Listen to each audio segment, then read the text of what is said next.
మీ business ని develop చేసుకోవాలని అనుకుంటున్నారా? అయితే వెంటనే సంప్రదించవలసిన ఫోన్ నంబర్ 7729969299.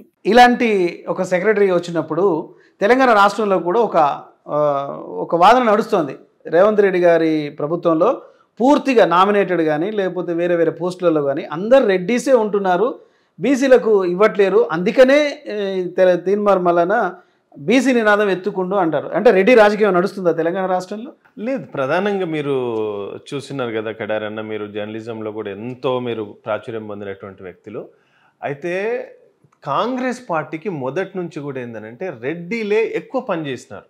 రెడ్డి సామాజిక వర్గం ప్రధానంగా ఈ రోజు కాదు, ఏమి లేని రోజుల్లో కూడా రెడ్లు కాంగ్రెస్ పార్టీని భుజాన వేసుకొని మోసిండ్రు. సరే, అవకాశాలు కష్టకాలంలో ఉన్నప్పుడు కూడా పార్టీకి వాళ్ళు నిజంగా కేసీఆర్ అన్నాడు కదా, మా ఉద్యమంలో మా వాళ్ళు నూకలు బుక్కిరు, అటుకులు బుక్కిరు, పేలాలు బుక్కిరు, నీళ్ళు ఆగిరు, ఉపాసం ఉన్నారని అదే తరహాలో రెడ్లు కూడా కాంగ్రెస్ పార్టీ అధికారంలో ఉన్నా లేకున్నా భుజం మీద వేసుకొని మోసి వాళ్ళు తినే తిండిని కూడా 10 మందికి పెట్టి వాళ్ళు మేమున్నామని చెప్పి సబ్బండ వర్గాలకు భరోసా ఇచ్చిన వాళ్ళు రెడ్లు.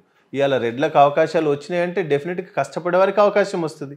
రెడ్లకు అవకాశం వచ్చింది అనే దానికి అది చాలా తప్పు. నేను దీన్ని తీవ్రంగా ఖండిస్తున్నా.